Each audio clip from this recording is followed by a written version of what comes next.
Primero, agradeceros a todos que estéis aquí y que hayáis confiado en nosotros un año más.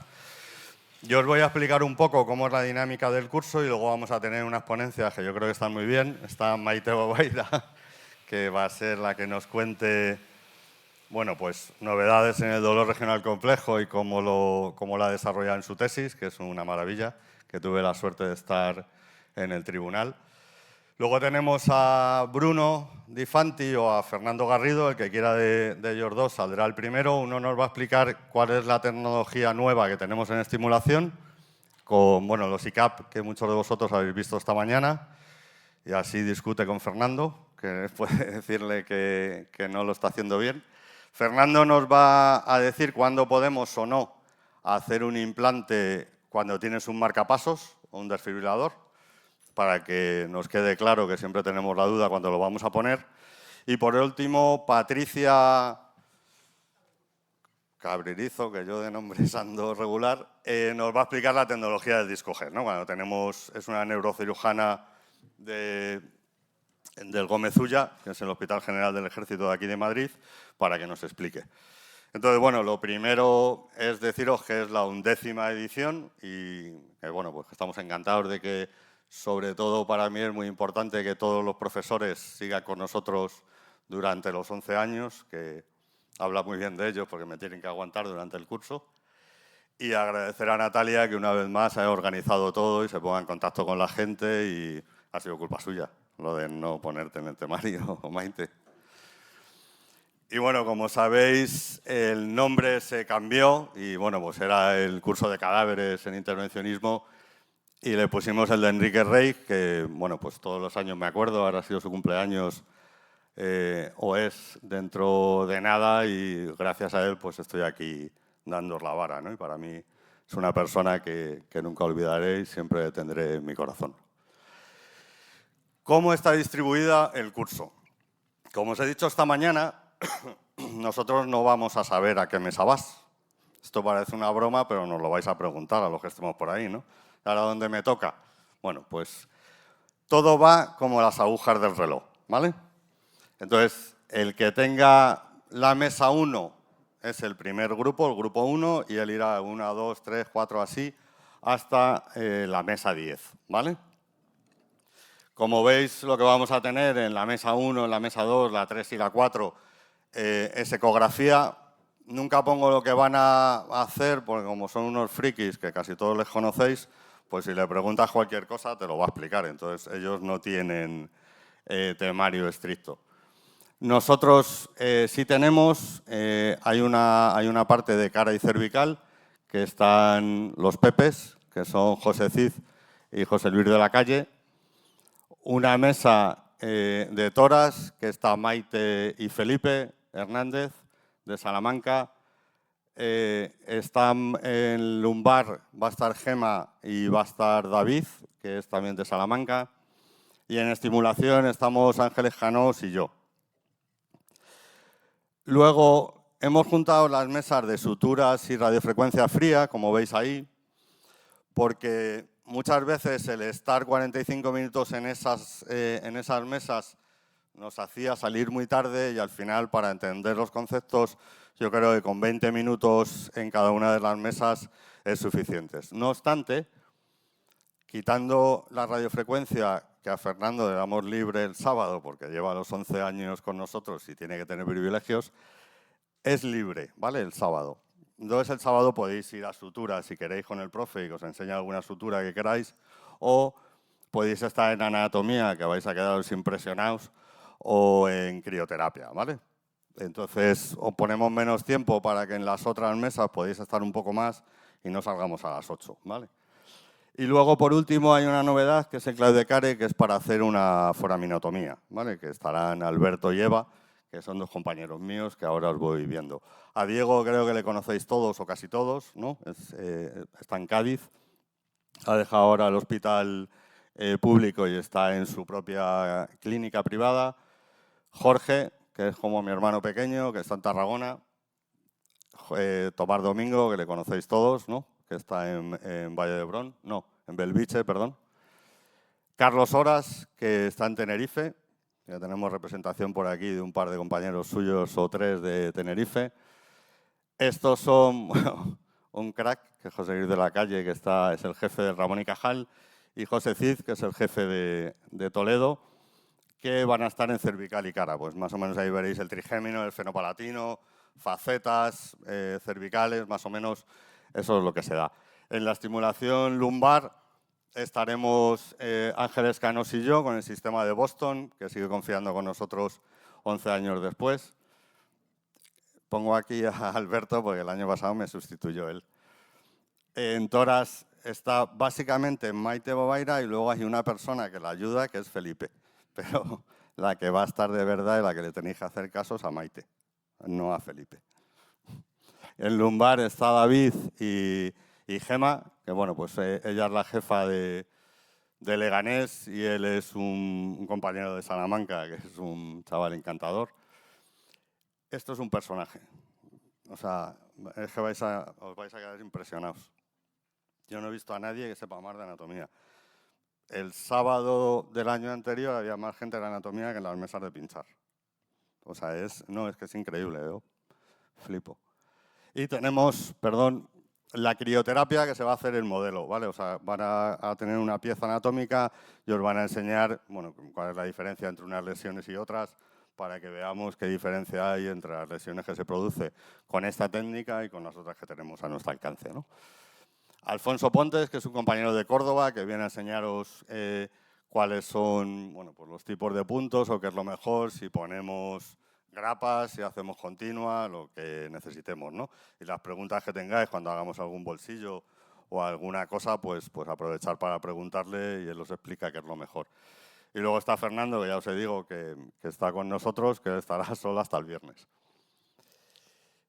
Y en la mesa 11 están Eva y Alberto, que nos van a explicar esta técnica nueva. Es una técnica que veréis mañana, que no se ha hecho mucho en territorio nacional, creo que lo hacen en Valladolid. Y bueno, nosotros hemos hecho un par de casos, bueno, nosotros lo han hecho Eva y Alberto, y no sé, pero bueno, que es una técnica nueva que yo creo que está bastante bien para ir avanzando en algunas técnicas que podemos hacer nosotros desde nuestro punto de vista. Los profesores llevan esta etiqueta, ¿vale? Todos los que van con una etiqueta negra, pues pone, bueno, quién es y el grupo donde está, por si queréis hacerles alguna pregunta, o bueno, en general son bastante majetes, os pueden dar el correo o pueden hacer lo que queráis. Y vosotras lleváis esto, ¿vale? Esto va por colores, que, bueno, pues hay 10 mesas, hay 10 grupos, y los colores, como son los ha hecho Natalia, pues son raros, son añil en vez de morado y cosas de estas, ¿no? No hay nadie que vaya de rojo ni azul marino, son todo cosas extrañas. Esta es la parte donde viene vuestro nombre y donde viene vuestro hospital. Más que nada, si estás hablando con uno, pues yo qué sé, que os lo deis. Y luego me falta la parte de atrás, que no la he puesto, que es donde viene cómo vais a hacer las rotaciones, ¿vale? Entonces, yo para mañana, como somos muchos, como veis, yo os aconsejo que lo que tenéis que hacer es mirar en qué mesa estáis y dirigiros para allá en el grupo. Los grupos son de 5, hay en alguno que a lo mejor hay 6, pero sois 5, vais todos juntos y os ponéis, ¿vale? ¿Tenéis pijamas? Yo no me cambiaría, pues primero hace un frío atroz en la zona de cadáveres y perdemos mucho tiempo y no sé si no va a ser mejor tener una bata. El que quiera un pijama se le da y se cambia, pero bueno, me parece un poco que con bata podéis estar. Y si queréis cambiaros, os cambiáis. Y si queréis venir de casa en chándal, se permite la entrada también, ¿vale? Queremos agradecer a todos estos jóvenes que nos han ayudado, que habría sido imposible sin ellos, pues Medtronic, Abbott, Cardiva, CD Pharma, Saluda, MBA, Boston, Surginor, que sin ellos pues sabéis que no se podría hacer porque vosotros no habríais venido, evidentemente. Entonces, pues bueno, darles las gracias porque un año más confíen en nosotros. Y ahora lo que os decía, nos van a explicar algunas charlas, ¿vale?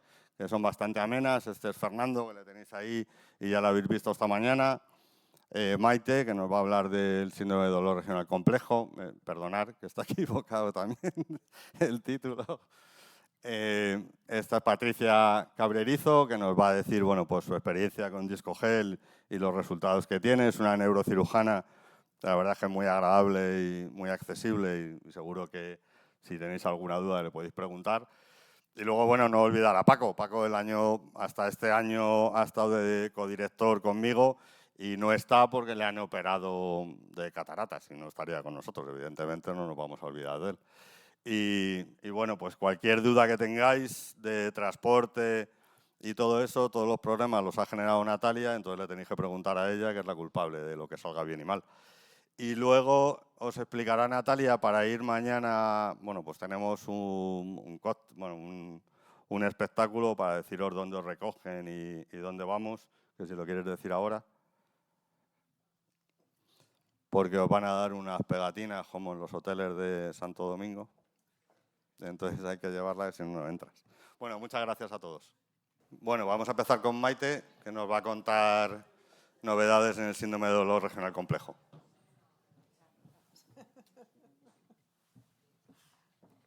Bueno, gracias. Gracias, David, por la invitación un año más. La verdad es que es un honor estar aquí en la 11ª edición de este curso, que asombrosamente se llena cada año y eso es muy meritorio porque sabéis que hay mucha oferta y es verdad que este curso siempre sale bien, así que voy a procurar estar a la altura. Este año, además, bueno, pues me invita a contaros, como os ha dicho, lo que fue el tema de mi tesis. Además, aquí que hay bastante gente joven, espero que os sirva de motivación para animaros a investigar, a hacer trabajos y a ser posible hacer la tesis, porque se pueden hacer. Y aunque en mi caso, por ejemplo, no me sirve para nada, no tengo ninguna ambición de trabajar en la universidad, es verdad que da mucha satisfacción, sobre todo lo que aprendes en el camino. Bueno, yo os voy a hablar una vez más del dolor regional complejo. Digo una vez más porque suelo hablar del dolor regional complejo y no es que me haya vuelto loca con este tema, es que yo trabajo en un hospital de mutuas laborales, tratamos accidentados laborales y esta patología es, en mi caso, el 50% de mi trabajo. Entonces, estamos obligados a estar al día, a procurar optimizar el diagnóstico, el tratamiento y en ese compromiso de mejorar que tenemos todos los que trabajamos en la unidad de dolor de mi hospital, pues bueno, surgió este trabajo y bueno, y lo realizamos y efectivamente estuvo David en la presentación de la tesis, así que gracias una vez más. Bueno, yo os voy a hablar del ganglio simpático lumbar como objetivo terapéutico específico para el dolor regional complejo de miembro inferior. En el intento de optimizar la realización de nuestras técnicas, utilizamos la termografía, con lo cual mejoramos la precisión de la técnica y intentamos mejorar los resultados clínicos, o esa era la hipótesis de trabajo, de los ganglios simpáticos, de los bloqueos de ganglios simpáticos y en base a esto desarrollamos este estudio de investigación.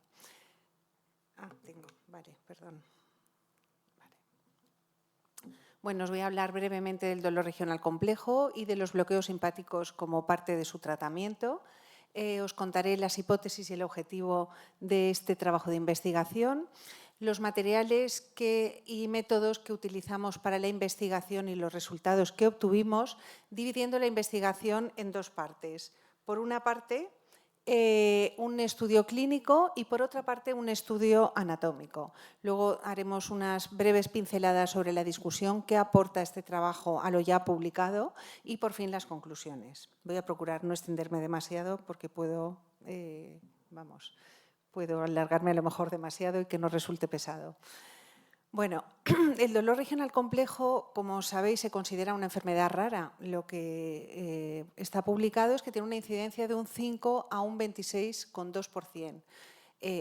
Realmente lo pongo en duda cuando ya os digo que en nuestras consultas el 50, por no decir 70% de nuestros pacientes son pacientes con dolor regional complejo. Pero así se considera. En Estados Unidos es una orphan disease, una enfermedad rara.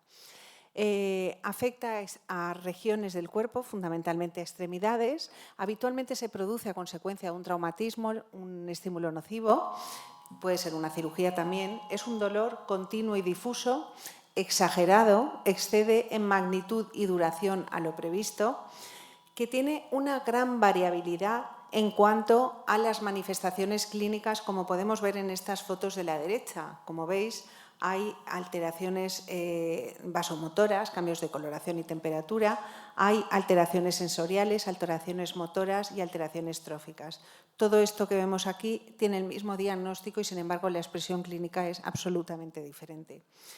Y además tiene una progresión variable en el tiempo. Puede ser desde un cuadro inflamatorio autolimitado a ser un cuadro devastador con las peores consecuencias, como podéis ver en las imágenes de la derecha, que acabaron en amputación. ¿Y en qué se diferencia este cuadro doloroso de otros cuadros dolorosos crónicos?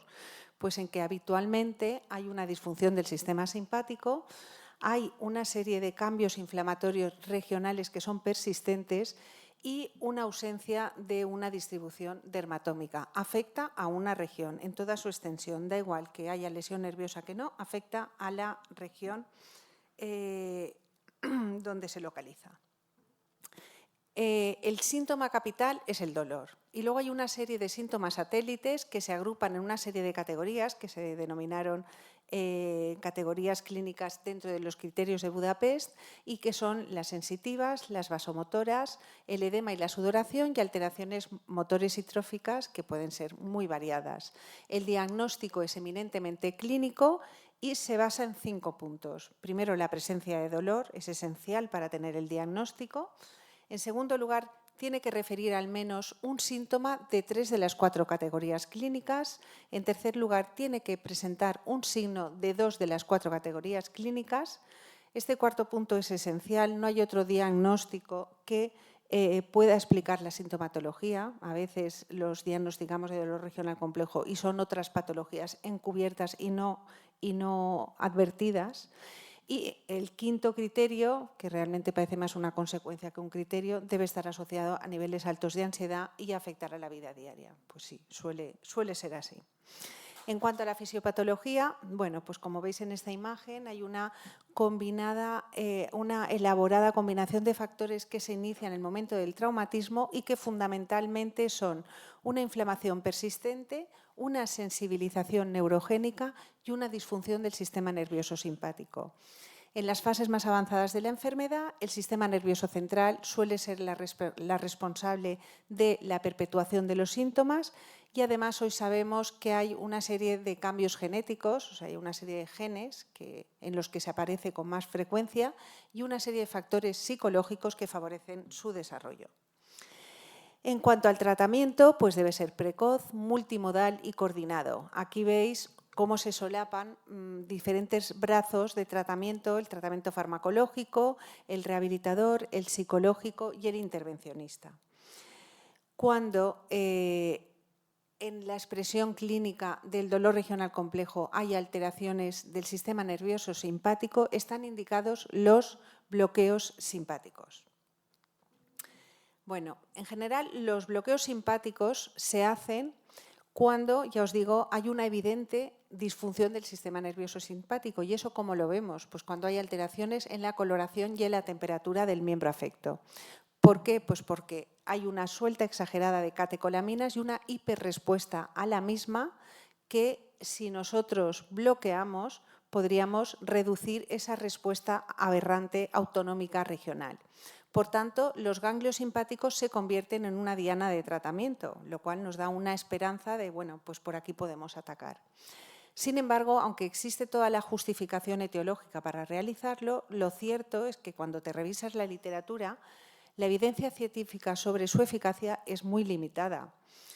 Se considera que es eficaz en 1/3 de los pacientes y nosotros pensamos, pues quizá la razón por la que es tan poco eficaz es porque hay una falta de precisión en su realización tal y como está estipulada con el control radioscópico.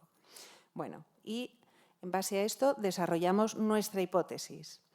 Sabemos que el tratamiento hay que realizarlo en las fases más agudas, ajustarlo a la fisiopatología dominante, que este tema es apasionante, pero no es el motivo de esta charla, que si hay una afectación simpática sí debemos hacer los bloqueos simpáticos, pero deberíamos intentar optimizar la realización de estos bloqueos mediante la utilización de la termografía en directo. ¿Y qué ocurre? Empezamos a utilizar la termografía y nosotros, mis compañeros y yo, que se supone que somos unos excelentes realizadores de bloqueos simpáticos lumbares y de ganglio porque estamos muy acostumbrados, pues nos encontramos que un tercio de los pacientes, aunque estaba perfecta la aguja, habíamos seguido los pasos, no se producían cambios en la termografía. Y dijimos, pues este es el problema. O sea, en realidad no van bien porque no se están haciendo bien. Y entonces incorporamos la termografía en nuestra pauta habitual de trabajo. Y entonces lo que pensamos es que si mejorábamos la precisión del bloqueo simpático lumbar, podríamos ponderar de nuevo su eficacia, que sin duda iba a ser mucho mejor. Y por otra parte pensamos, bueno, y si nosotros ponemos ahí el fármaco y vemos que se distribuye bien y sin embargo no hay cambios termográficos, ¿por qué? Pues entonces diseñamos un estudio anatómico, un estudio morfológico en cadáver en el que hicimos unos bloqueos simulados con un medio de contraste para evaluar la difusión del contraste. Y por otra parte, hicimos un análisis de la cadena simpática en los cadáveres a quienes les hicimos los bloqueos. Los objetivos primarios fueron, en primer lugar, la validación de la termografía en directo como herramienta de apoyo intraprocedimental. En segundo lugar, describir los resultados clínicos de un grupo de pacientes con dolor regional complejo en miembro inferior en quienes se utilizaba la termografía durante la realización de los bloqueos simpáticos lumbares guiados por fluoroscopia. Y valorar mediante un estudio en cadáveres a quienes se les realizan los bloqueos simulados con guía radioscópica, cómo difunde la solución administrada y cuál es el mejor abordaje. Bueno, pues allí fuimos. Dividimos, por tanto, la investigación en dos estudios, un estudio clínico y un estudio anatómico. El estudio clínico era un estudio observacional, un estudio prospectivo, pacientes con dolor regional complejo tipo 1 en miembro inferior, sometidos a una terapia estándar. Todos ellos estaban haciendo rehabilitación, llevaban farmacología, se habían llegado en fases tempranas, empezábamos con corticoides, luego le poníamos bifosfonatos, calcio y vitamina D, dimetilsulfóxido tópico, analgésicos y coadyuvantes analgésicos si lo precisaban. Y además llevaban una terapia psicológica simultánea. Si tras 8 semanas con este tratamiento reglado y controlado por nosotros no mejoraban, procedíamos a realizarles 3 bloqueos simpáticos lumbares.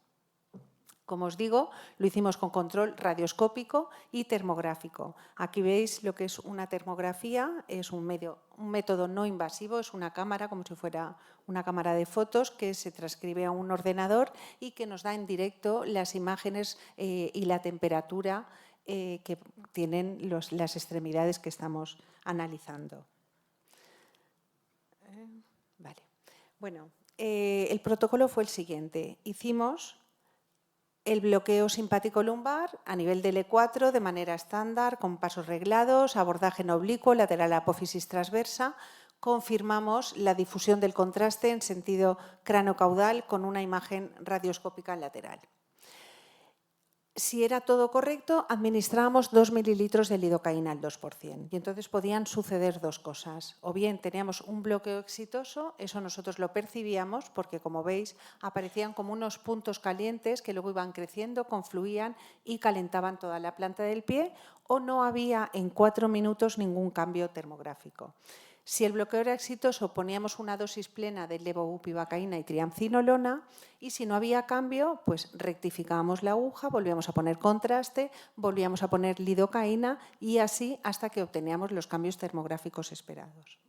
Aquí veis lo que es un bloqueo exitoso. Fijaos, inicialmente el pie derecho está más frío, que es el afecto, hacemos el bloqueo y veis como a los 2 minutos ya empiezan los hot spots que luego confluyen, van calentando la planta y fijaos qué diferencia de temperatura al final de los 10 minutos. Las variables que recogimos pues, fueron dermográficas, datos descriptivos del dolor regional complejo, la localización, si había fractura asociada o no, si el tratamiento había sido conservador o quirúrgico, el tiempo de inmovilización y el tiempo de evolución. Y los datos termográficos durante el procedimiento. Y luego recogimos una serie de variables clínicas y variables evolutivas al mes, las basales al mes, a los 3 meses y a los 6 meses. Las variables clínicas valoramos tanto el EVA como el dolor en reposo y luego todos los síntomas clínicos de los criterios de Budapest. Y dentro de las variables evolutivas, pues básicamente lo que medíamos eran escalas de dolor neuropático, de calidad de vida, la escala de Harden, que es de severidad del dolor regional complejo, escalas funcionales y escalas de la mejora global percibida por el paciente. También tuvimos en cuenta si soltaban o no muletas y si se reincorporaban al trabajo. Y nosotros, de manera arbitraria y porque lo consideramos así, categorizamos que los pacientes respondedores eran aquellos que tenían un descenso del EVA del 30% y una ausencia de dolor en reposo. Nos pareció que esto definía como un bloqueo eficaz. Bueno, esto respecto al estudio clínico. Y en el estudio anatómico, 4 cadáveres, 2 bloqueos simpáticos lumbares en L2, L4 contralateral bajo control radioscópico, igual que lo hacemos en pacientes. Les administramos una solución con contraste yodado, 1,5 mililitros, y luego le pusimos azul de metileno. 2 de estos cadáveres fueron a disección anatómica y 2 les hicimos cortes seccionales de 2 milímetros. Y durante la realización del procedimiento marcamos el punto de punción, la distancia al punto medio, a donde está la apófisis espinosa, y la angulación en la que entraba la aguja. Bueno, los resultados que obtuvimos en el estudio clínico analizamos tanto los clínicos como los termográficos y fueron los siguientes. De los 35 pacientes, por diferentes razones, finalmente solo 27 entraron en el estudio. De los 27 pacientes, un 23,75% de los bloqueos fueron fallidos. No hubo cambios termográficos. Finalmente se hizo 104 bloqueos, como os digo, 23% fueron fallidos y el resto fueron exitosos. Efectos secundarios menores, no tiene mayor importancia. En cuanto a la medición de las distintas variables, la variable del dolor, fijaos qué frustración, gracias. Qué frustración, lo que en general hay un descenso global del dolor, pero fijaos qué puntos, qué nivel más miserable de disminución del EVA. Globalmente, pues desciende en todos los momentos, entre el primero y segundo bloqueo, al mes. Todo es significativo, pero al mes es de 1,1 y esto se mantiene y a los 6 meses es de 1,6. O sea, realmente era muy poco llamativo. En cuanto al dolor en reposo, bueno, pues ahí tuvimos más éxito. Inicialmente, bueno, veis que la mayoría tienen dolor en reposo y conforme fuimos haciendo los bloqueos, sobre todo a partir del segundo, descendió se incrementó el número de pacientes que no tenían dolor en reposo y esto se mantuvo progresivamente.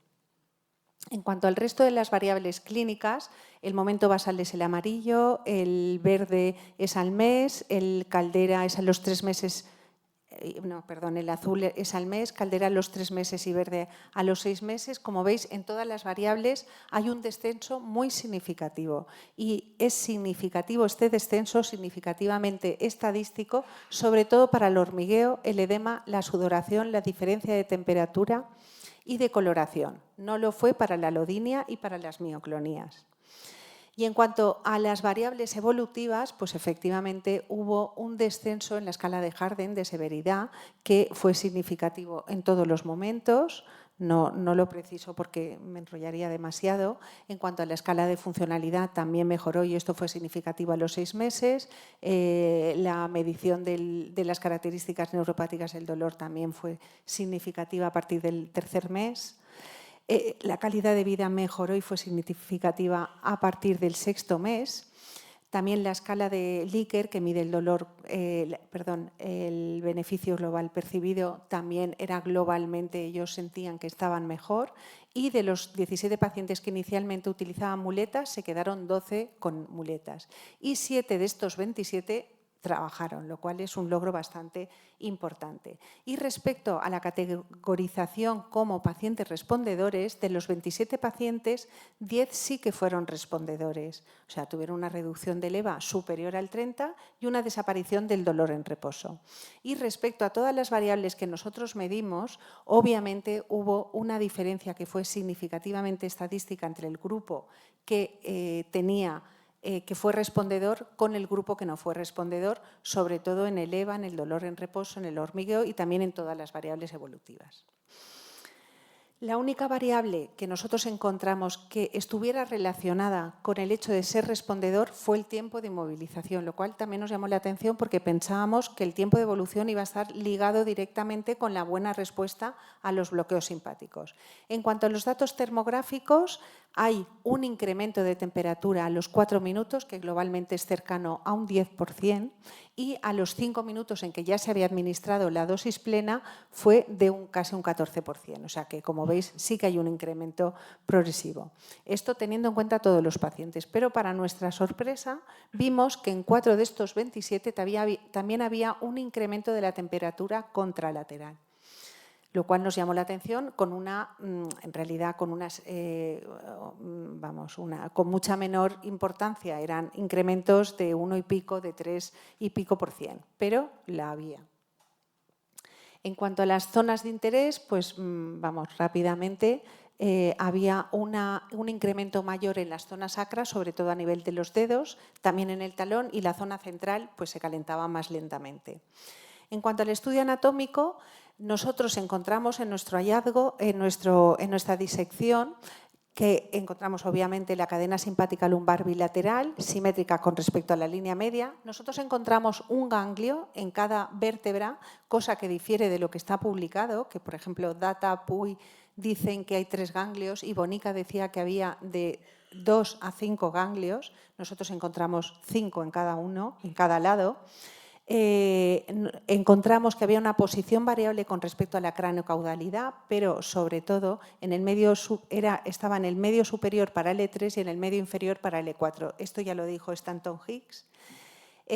Confirmamos que había un tamaño heterogéneo, pero muy heterogéneo. Fijaos qué diferencias. En un espécimen variaba de 6 milímetros a 23, 4 veces más. Sin embargo, en otro era bastante homogéneo.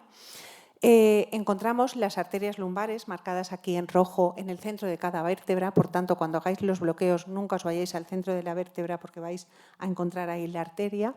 Y encontramos el nervio genitofemoral en continuidad. Y esto tiene muchísima importancia cuando hagamos los bloqueos simpáticos con agentes neurolíticos, porque no nos damos cuenta y la difusión no está controlada y nos podemos cargar el genitofemoral que está muy cerca.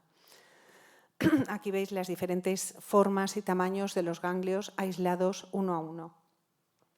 En cuanto a los bloqueos y a la difusión del contraste en cada nivel, a nivel del E2, como veis, la difusión es muy vertical y hay muy poca difusión transversal. Y sin embargo, a nivel de L4 hay una difusión que es craneocaudal, pero también hay una difusión transversal importante. En 3 de los 4 pacientes nosotros tuvimos una difusión contralateral y también había una difusión lateral que se iba hacia el psoas. En cuanto a la difusión contralateral, como esto sucedía en 4 de los 27 pacientes, pensamos que había una razón anatómica para que esto sucediera, y era el tamaño de las apófisis transversas. Como el tamaño de las apófisis transversas nos marca cuál es el ángulo de entrada, si el paciente tiene unas apófisis muy largas, nuestra inclinación va a ser muy tangencial y cuando lleguemos a la parte anterior de la vértebra probablemente estemos bastante en el centro y cuando pongamos el fármaco pasará al lado contralateral. Por tanto, nosotros pensamos que si la distancia del punto de punción a la línea media era mayor de 8 centímetros o el ángulo de entrada era inferior a 30 grados, debemos reducir la oblicuidad del abordaje marcando el punto de entrada por debajo de la apófisis transversa.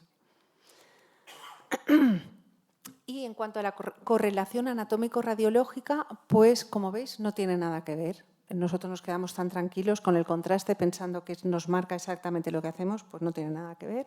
Aquí tenéis las imágenes del mismo cadáver y veis cómo no se aprecia la difusión, sobre todo a nivel del E4, ni la difusión contralateral ni la difusión ipsilateral. Por tanto, no es equiparable. En cuanto a la discusión, muy breve, ¿qué aporta este trabajo a lo ya publicado?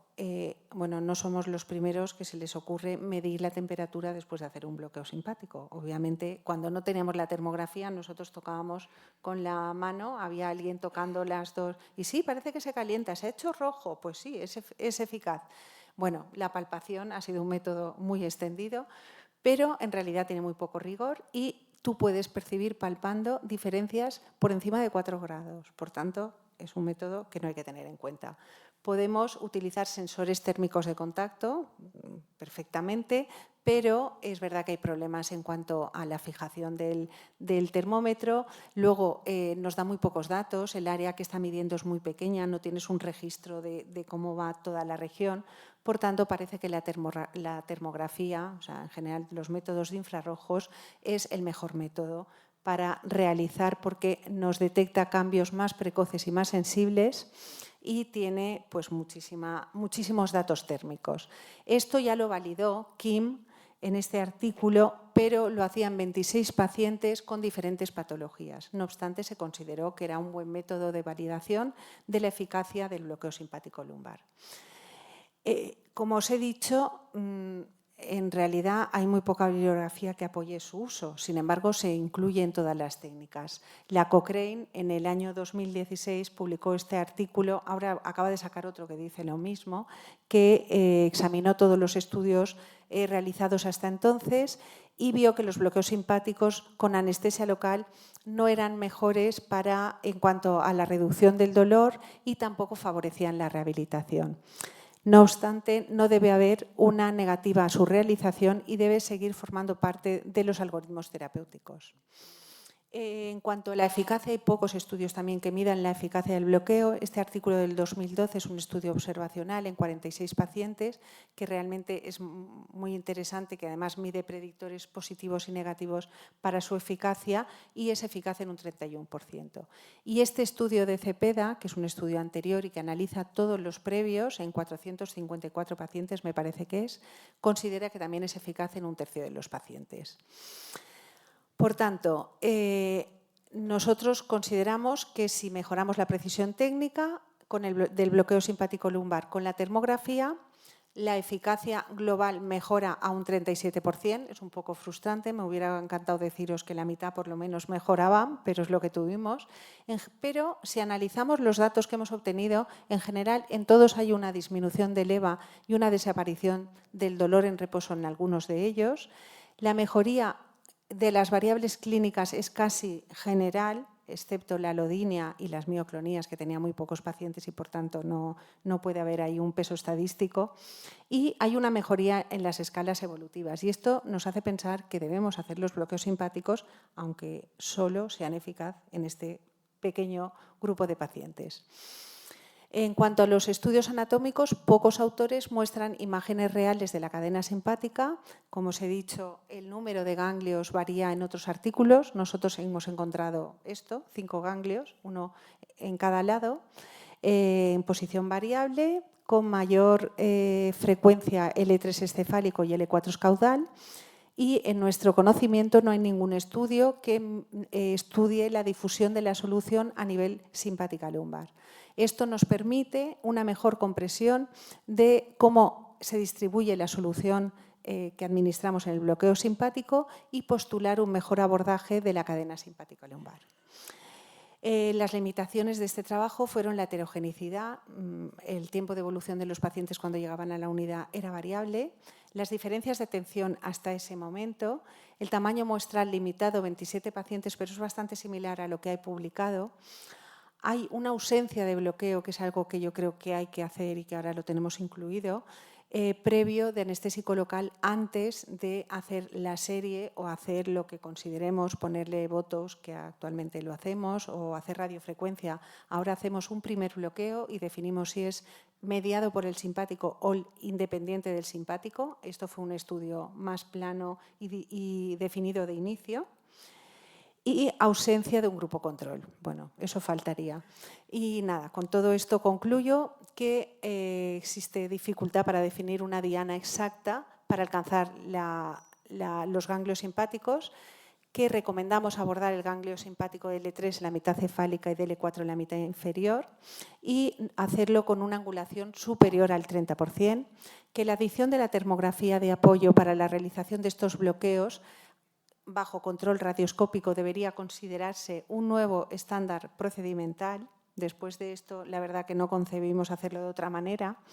Y en nuestra serie consideramos respondedores solo o que bien a un 37% de nuestros pacientes. Y la mejoría clínica obtenida con estos bloqueos resulta recomendable como parte del tratamiento del dolor regional complejo. Y nada, esto es todo. Creo que me he extendido demasiado, lo siento, pero es mi tema, es mi libro.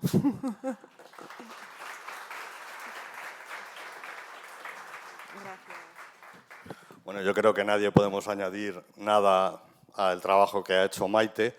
Yo solo os pediría que después de ver los resultados de Maite pensemos con rigor.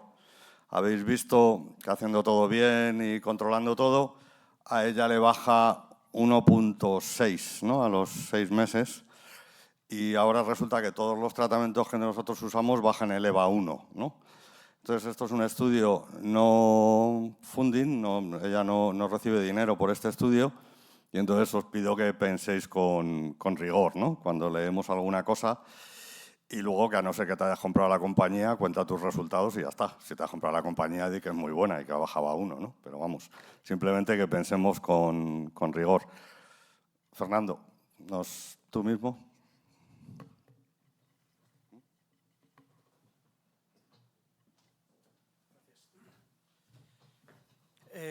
¿Se me oye bien? Lo primero es vergüenza lo que siento ahora, porque mi sesión al lado de esto, Maite, la ciencia brilla por su ausencia. En cualquier caso, agradecer como siempre, David, que me vuelvas a invitar. Siento que te acepto las invitaciones, me da mucha pena. El año que viene te voy a decir que no. Y pretendo hablar de esa pregunta que decía David. Casi seguro que a todos vosotros os ha pasado, y si no os ha pasado, os pasará en un futuro no muy lejano, que os llama el cardiólogo y os dice: al paciente con neuroestimulador le tengo que poner un marcapasos, o al revés, tú llamas al cardiólogo, este paciente que me gustaría ponerle un estimulador medular ya lleva un marcapasos. La misión, el objetivo de la sesión es daros unas pequeñas herramientas, unos puntos clave para que lleguéis a conclusiones y os pueda ayudar en la toma de decisión de adelante el estimulador o adelante el marcapasos. ¿De acuerdo? Para eso me voy a ir a vuestra rotación por cardiología, que todos más o menos pasasteis, entiendo que sí, y os hablaban de los marcapasos. Esto no sé realmente si lo dan en la rotación, se da en la facultad o ni siquiera se da, sinceramente, ¿vale? Cuando yo estaba en la parte de marcapasos dentro de Medtronic, esto cuando yo hablaba con los cardiólogos, muchos de ellos ni lo sabían. Un marcapasos se clasifica por 5 letras. Las 3 importantes son las que siempre hablamos de ellas: el VVI, el VDD y el DDD.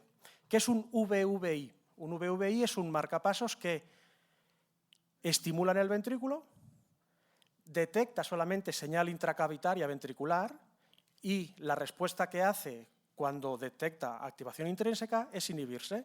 Es el marcapasos a demanda, el marcapasos clásico. Detecto en el ventrículo, si hay ritmo intrínseco, me inhibo como marcapasos; si no hay ritmo intrínseco, estimulo como marcapasos buscando contracción ventricular. Le podríamos añadir una R. La R sería un acelerómetro que detecta actividad de ambulación y aumentaría la frecuencia basal, pero no es lo importante aquí. VVI, marcapasos a demanda. VDD sería el segundo tipo de marcapasos más habitual que se pone. Un VDD sería un marcapasos que estimula solo en ventrículo, pero que detecta tanto en aurícula como en ventrículo. Es decir, es un marcapasos que es capaz de mantener la sincronía auriculoventricular. Mantendríamos la componente de llenado ventricular de esa patada auricular porque sí que hemos hecho lectura de esas ondas PES. ¿Vale? Un VVI tendría sentido, perdonadme, por ejemplo, en una FA crónica, Mientras que un VDD, si tenemos ondas P, tenemos ritmo sinusal, sí que tendría mucho sentido hacer un VDD, siempre y cuando no tengamos bloqueo sinusal. Si tuviéramos bloqueo sinusal y necesitáramos estimular en aurícula para provocar contracción auricular, entonces nos tendríamos que ir al DDD, que es el que sensa y estimula en aurícula y sensa y estimula en ventrículo. ¿Bien? ¿Más o menos claro esto? Sigamos adelante. Cuando hablamos de sensado, sin querer nos entra... Hay que hablar de un concepto que es el umbral de sensibilidad. El umbral de sensibilidad sería, y perdón que me doy el paso a la neuroestimulación, hasta hace un año en el caso de Medtronic y 2 años o una cosa así en el caso de Saluda, o 3 años, los neuroestimuladores no detectaban. El concepto de umbral de sensibilidad para nosotros ha sido siempre ajeno en el mundo de la estimulación medular. En el mundo del marcapasos, el umbral de sensibilidad es un concepto que lleva 50 años establecido y sería intentar resolver la pregunta de si Flanders lleva pantalones o no. ¿Vale? El umbral de sensibilidad es esa valla. De modo que si yo subo esa valla, hago un umbral de sensibilidad alto, solamente seré capaz de detectar señales de gran amplitud. En el sentido contrario, si la valla es baja, si el umbral de sensibilidad es bajo, detectaré señales de gran amplitud y de baja amplitud. Tenemos que llegar al punto de equilibrio en el que detectemos aquellas señales que realmente queremos detectar y no detectemos aquellas que no queremos detectar. Porque podría darse el caso de la sobredetección o de la infradetección. ¿Qué hace un marcapasos? ¿Cómo se comporta un marcapasos si sobredetecta? Si un marcapasos detecta más de lo que tiene que detectar, lo interpreta como ritmo intrínseco y, por tanto, infraestimulará. En el sentido contrario, si un marcapasos detecta menos de lo que debería detectar, dirá no tengo ritmo intrínseco y deberé estimular. Habrá una sobreestimulación. ¿Bien hasta aquí? Pasamos al siguiente concepto importante, que es cómo sensa un marcapasos. Un marcapasos sensa básicamente de 2 maneras, un sensado monopolar o un sensado bipolar.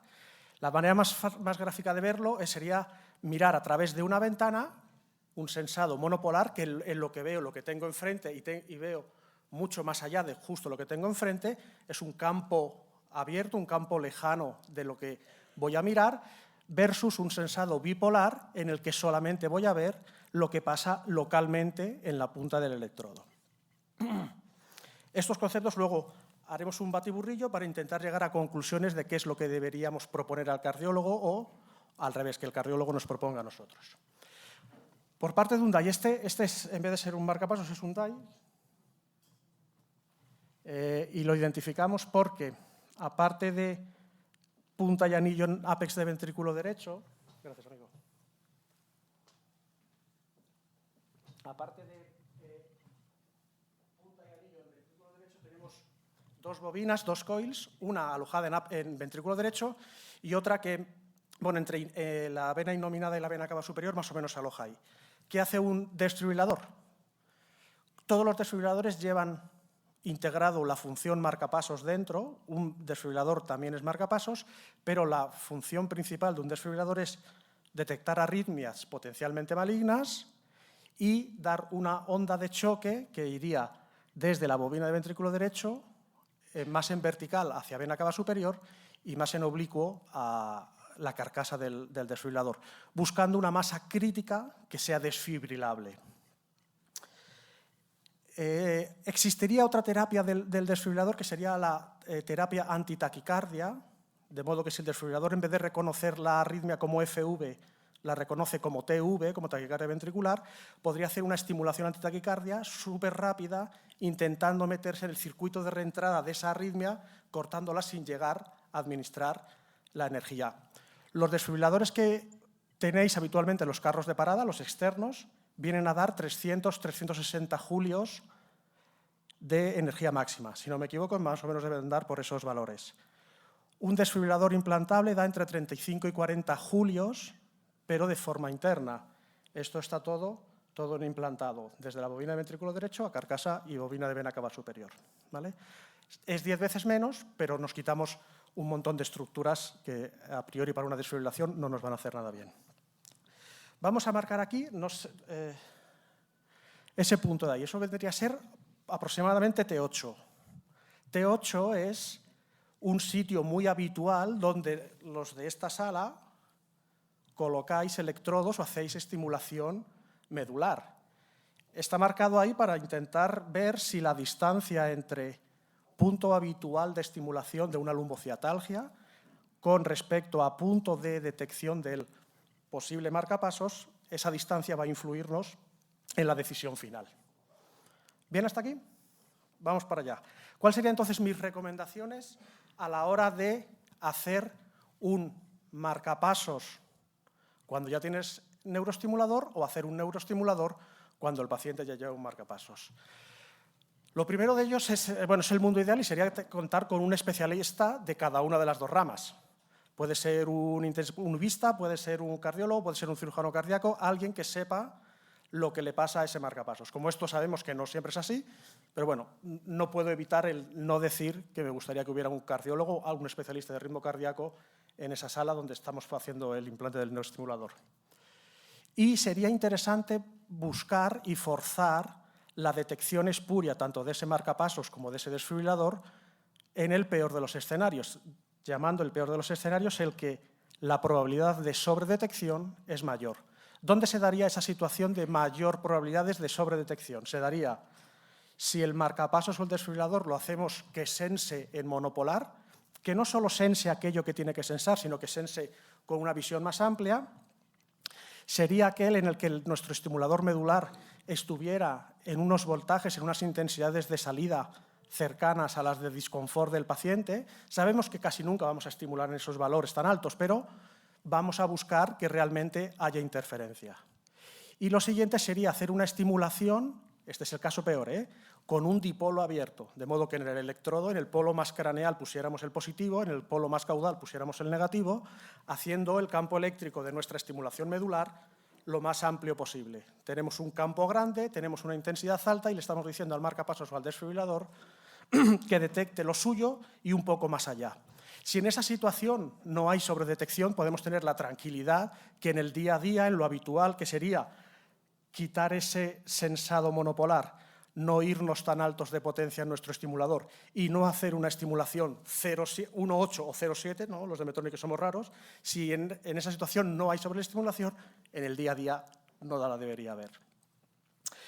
Si no tuviéramos un especialista en ritmo que estuviera controlando ese marcapasos, ¿cómo podemos nosotros saber si realmente está habiendo interferencia o no? Bueno, si hay un marcapasos, hemos dicho, si hay sobredetección, va a hacer infraestimulación y veríamos unas pausas. Estaríamos viendo el ritmo de marcapasos habitual, ponemos nuestra estimulación medular a funcionar, si hay pausa, entonces estamos seguros de que sí que está detectando nuestra estimulación medular, ¿sí? En el caso de un desfibrilador es muchísimo más delicado porque podríamos encontrarnos un paciente en el que en el electro no vamos a ver ningún cambio. En un principio, un paciente portador de desfibrilador no tiene por qué ser marcapaso dependiente. Y si el DAI detecta una sobreestimulación, lo va a interpretar como una fibrilación ventricular. ¿Qué hace el DAI cuando detecta una fibrilación ventricular? Carga condensadores y le suelta 35 julios al paciente en ritmo sinusal en la mesa de quirófano con los paños, ¿vale? Entonces, esta parte de DAI sí que hay que tenerla un poquito más a ojo, simplemente. Si es un DAI, sí que os insistiría en, por favor, llamar al cardiólogo y que se venga con vosotros a poner el estimulador. No a poner el estimulador, a que controle el desfibrilador realmente. En el caso de que el DAI hiciera, antes de hacer terapia inapropiada, de dar los 35 julios, puede que haga el ATP, ese antitaquicardia pacing, esa ráfaga de estimulación súper rápida que sí que deberíamos ver en el electro como un ATV en realidad. Sería curioso que yo estimulo en T8 epidural y que el paciente entre en TV, no es que entre en TV, sería una antitaquicardia pacing porque el desfibrilador ha detectado la arritmia falsa de mi propia estimulación. Y por último, la distancia. ¿Importa la distancia desde donde yo estimulo epiduralmente a donde detecta el marcapasos o el DAI? La respuesta es sí, pero en ese sentido sí que tenemos margen de maniobra. Si hacemos una simulación de campo eléctrico con este dipolo abierto, un más y un menos, que es la configuración que se ha propuesto del peor de los escenarios, y ponemos a esa distancia la detección del DAI, del marcapasos, el ápex de ventrículo derecho, según el gráfico de antes, es muy poquita la intensidad que se recibe ahí. Esto nos da mucho consuelo, ¿vale? Casi nunca, en el ápice del ventrículo derecho, casi nunca hay detección espúrea de nuestra estimulación. Esto sería en esta distancia antero-posterior, pero una distancia lateral, nuestro canal medular está aquí, T8 estaríamos hablando de esta distancia, ápice de ventrículo derecho estaría ahí. Tenemos distancia de sobra. Prácticamente la distancia es... Alguna casa comercial recomienda mantener distancias de seguridad, pero es un factor que además que no controlamos, que prácticamente no nos va a influir.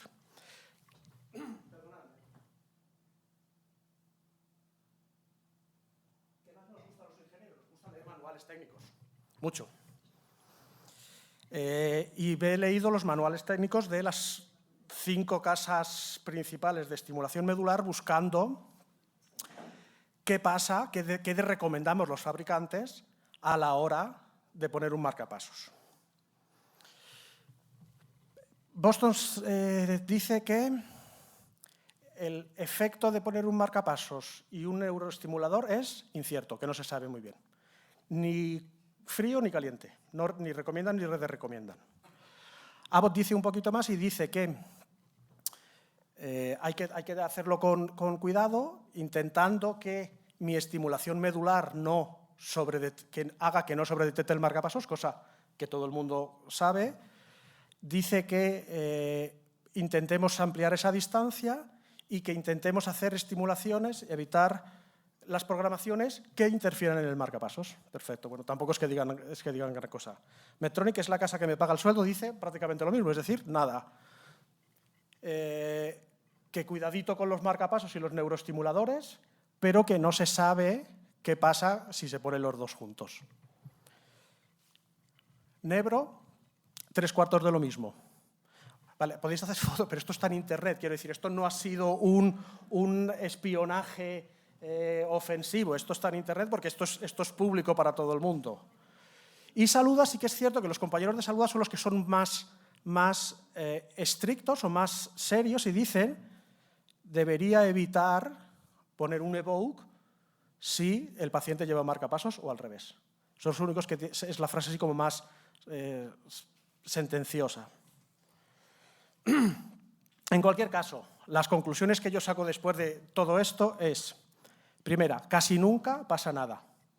Casi nunca no significa que nunca pase nada, es que casi nunca pase nada, que tengamos un poquito de miramiento y cuidado con ese paciente que lleva marcapasos o desfibrilador. Para asegurarnos que en el día a día no va a haber sobredetección, intraoperatoriamente forcemos, en la medida de lo posible, el peor de los escenarios buscando esa sobredetección. Porque si en el peor de los escenarios no tenemos sobredetección, todo hace pensar que no tendremos sobredetección en el día a día. Perdonadme, Medtronic sí que decía un comentario que me pareció curioso, que es poner el dispositivo de estimulación medular contralateral a la ubicación del marcapasos del dispositivo cardíaco.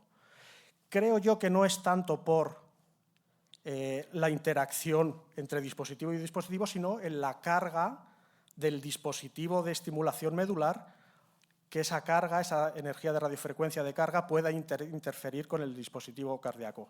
Pero bueno, como comentario ahí, intentar ponerlo en el lado contralateral. Y es un intentar, porque cuando es ipsilateral, creo que tampoco va a pasar nada. Cuarto, siempre que podamos, que el marcapasos o el desfibrilador esté configurado en detección bipolar.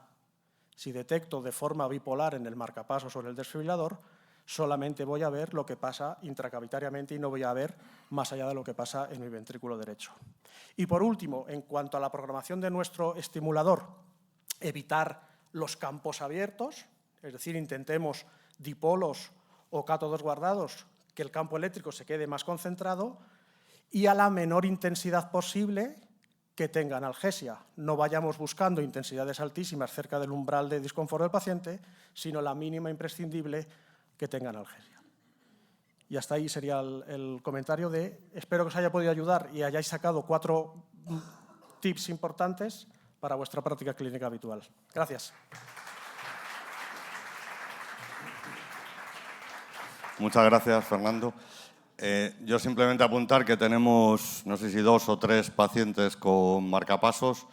Nosotros lo que hacíamos era elegir la misma casa comercial del marcapasos que del implante para que, bueno, pues para que hubiera más facilidad a la hora de hacerlo. Y luego sí que teníamos el cardiólogo en el quirófano. De manera que, bueno, pues lo que hacíamos era valorar todas las posibles programaciones que podías hacer y ver si el marcapasos interfería o no. Y no tuvimos ningún problema. Ahora, Bruno, nos vas a hacer una sesión de programación en directo para que veáis cómo varía todo. Y queríamos agradecer a Roberto que esté con nosotros, que es un paciente nuestro de Quirón, que ha venido para que podáis ver cómo cambia a la hora de programar. Muchas gracias, Roberto. Bueno, chicos, gracias a todos por estar aquí. Con los que he estado esta mañana, voy a saber un poco cómo funciona el sistema. Los que no habéis estado esta mañana, os voy a contar, 5 minutillos para no repetirme con los de esta mañana. Cómo funciona el sistema y luego vamos a pasar a una programación en directo con el paciente, donde podemos ver realmente cómo cambia el ICAP, cómo se ajusta el estimulador y cómo funciona el sistema. Entonces, habéis visto esta mañana algunos esto. Venimos de la estimulación con una salida fija, como ha dicho antes Fernando. Medtronic y Saluda son los primeros que desarrollan un sistema que es capaz de medir la activación neuronal del paciente y ajustarse en función a esta activación. ¿Por qué es esto importante? Porque hasta ahora teníamos una aproximación a las reprogramaciones de ensayo-error. Cuando el paciente no iba bien, cambiaba la estimulación, le cambiaba el tipo de onda y hacía una estimulación diferente para ver si empezaba a ir bien. Justo ahora llega la competencia. Justo ahora iba a empezar a hablar más de Abbott. Es broma.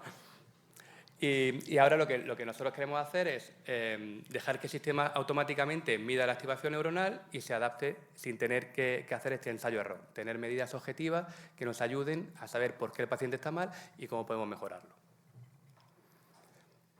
¿Con objeto de qué? Con objeto de mejorar la eficacia de la terapia. Según la literatura, la terapia tiene de un 11 o un 20% de explantes debido a la pérdida de eficacia. Como hemos visto esta mañana, hay pacientes que al cabo del tiempo dejan de funcionar y a pesar de que el dispositivo sigue funcionando, la terapia no responde. Por lo tanto, hay que quitar el sistema. Además, tenemos el efecto de las reprogramaciones infinitas. El paciente no va bien, lo mando a la clínica para cambiar la programación, lo mando a casa, sigue sin ir bien, luego lo mandaré a la clínica, etc. Esto hace que de media tengamos a un paciente que venga 6 veces al año, simplemente a revisiones, sin saber qué hacer. Y por último, cuando el paciente no está bien y llama para venir, el paciente no está bien desde el momento que llama, pero el tiempo que pasa desde que no está bien hasta que viene a la clínica de reprogramación puede ser 1 semana, 2 semanas, 1 mes, etc. Por lo tanto, de media, el paciente está unos 2 meses con una terapia subóptima, una terapia que no está optimizada para su alivio del dolor. ¿Vale? Entonces, todo esto es lo que intentamos evitar, una estimulación basada en ICAPS. ¿Y por qué? ¿Por qué se nos ocurre esto? Pues lo hemos visto ahora con Fernando con el marcapasos, porque otras tecnologías de estimulación ya incorporan esta función, ya miden la activación neuronal basada en ICAPS y actúan en consecuencia. Por lo tanto, si yo sé que esta tecnología ya existe en marcapasos, sé que ya existe en implante coclear, la idea es hacerlo también en la neuroestimulación. Y esta pregunta os la he hecho muchas veces esta mañana. ¿Por qué hemos tardado tanto? ¿Por qué hemos estado 50 años sin activación? Y la respuesta muchos ya la sabéis. Y aquí se ve un poquito mejor. Porque es muy difícil. Nosotros estamos estimulando a una intensidad de miliamperios y estamos intentando registrar una señal del orden de los microvoltios. ¿Vale? Y además estamos muy cerca. Estamos a unos centímetros de donde yo estimulo a donde yo registro, hay unos pocos centímetros. Por lo tanto, es necesario un filtrado de señales bastante potente que me quite no solamente el ruido que hay en el canal epidural, sino el artefacto de mi propio estímulo. ¿vale? Por lo tanto, yo lo que voy a leer, cuando yo lea el ICAP, no voy a leer un ICAP como está en el logo perfecto, sino que este ICAP va a estar dentro de mi señal de artefacto y mi señal de ruido. Entonces, tengo que desarrollar ciertos filtros para que sea capaz el sistema de detectar efectivamente esta activación neuronal. ¿Vale? No es que Fernando y yo seamos peores que los ingenieros de cardio, sino que la tecnología es más difícil de desarrollar. Entonces, una vez que tenemos la activación, que son los ICAP, que ya lo hemos visto aquí, además lo hemos visto esta mañana, una vez que tenemos varios potenciales de acción sumados en un conjunto de neuronas, por lo tanto, forman un compound de neuronas, y tenemos este ICAP, podemos determinar cómo de fuerte es la activación. Cuanto más fibras activadas haya, más fuerte será, ¿vale? Tendremos mayores microvoltios. Vamos a utilizar un ejemplo de 50 microvoltios, porque es un número así redondo. Imaginaros que la estimulación óptima, con la que el paciente está más cómodo y con la que tiene mejor analgesia, son 50 microvoltios. Y es esta de aquí. ¿Qué pasa si yo no cambio mis miliamperios de salida? Yo estoy estimulando, para obtener estos 50 microvoltios, estoy estimulando con 4 miliamperios. Si estos 4 miliamperios los mantengo constantes, en el momento que el paciente haga algún movimiento y el electrodo se acerque o se aleje de la médula, estos 50 microvoltios se van a convertir en 150 o en 15. ¿Vale? Por lo tanto, ya voy a estar fuera de mi ventana terapéutica. Ya el paciente no va a tener esa analgesia óptima que tenía con 50 microvoltios. ¿Vale? ¿Por qué? Porque el sistema no se adapta, simplemente se mantiene constante. Tengo que hacer un sistema automático que tenga en cuenta esto de aquí, la sensibilidad del paciente. ¿Y con qué lo comparamos? Con la dosis de un fármaco. ¿Me habéis escuchado hablar del ibuprofeno esta mañana? Ahora, por cambiar un poco, cambio al paracetamol.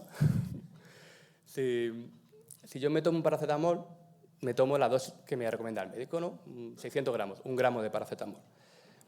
Si yo me tomo un trocito de la pastilla, yo me estoy tomando un paracetamol, pero la dosis que me estoy tomando no activa nada, no me va a aliviar nada. Me alivia la dosis correspondiente, esta de aquí. Sin embargo, si me duele mucho, mucho, mucho, y yo me tomo 10 paracetamol, con el paracetamol puede que incluso me muera. Si me tomo 10 paracetamoles, pues no me va a aliviar más, sino lo que va a hacer es que la dosis pasa a ser una dosis tóxica y pues acabo en el hospital, ¿no?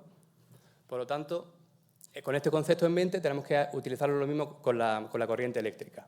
Yo tengo aquí mi curva de activación, que es la curva en la que el paciente empieza a activarse, y yo no puedo, si yo estoy estimulando aquí, imaginaros 2 miliamperios, el sistema está encendido, pero yo no estoy activando nada. Entonces, si no estoy activando nada, nosotros entendemos que la terapia no está funcionando. Entonces, tenemos que irnos a un punto en que empieza a haber algo de activación neuronal, por lo tanto, tenemos fibras A beta estimulándose y empezamos a considerar nuestra terapia activa. Con el objetivo de estar siempre en la dosis óptima. Si esta es la dosis óptima, es mi punto verde y yo estoy en el rojo, el sistema automáticamente va a subir para irse al verde. Si al contrario estuviese muy arriba en el rojo, el sistema bajaría para irse al verde. ¿Vale? Y esto lo hace de forma automática 40 veces por segundo. O sea, lo hace en cada pulso, se va ajustando. Esto de aquí son 3 gráficas de activación para 3 pacientes diferentes. Y si hubiese 30 pacientes, habría 30 gráficas de activación. Cada paciente es diferente y cada paciente tiene una sensibilidad a la estimulación diferente. Por lo tanto, esto ahora lo haremos con Roberto en directo, es imprescindible a la hora de ajustar el sistema para que el sistema sepa cómo de rápido tiene que adaptarse para que la estimulación sea siempre igual. Y podamos pasar de un sistema de estimulación fija, que es siempre igual, que nos lleva a una activación inconsistente, a una estimulación automática que nos lleva a una estimulación consistente. ¿Por qué? Porque lo que vamos a hacer es estimular, registrar, comparar y volver a estimular. ¿Vale? Y esto lo hacemos cada segundo. Tenemos unos 4 millones de ajustes al día. Y lo que queremos es que pase esto, que el estímulo se vaya ajustando y la activación se mantenga constante. ¿Bien? ¿Alguna pregunta hasta aquí?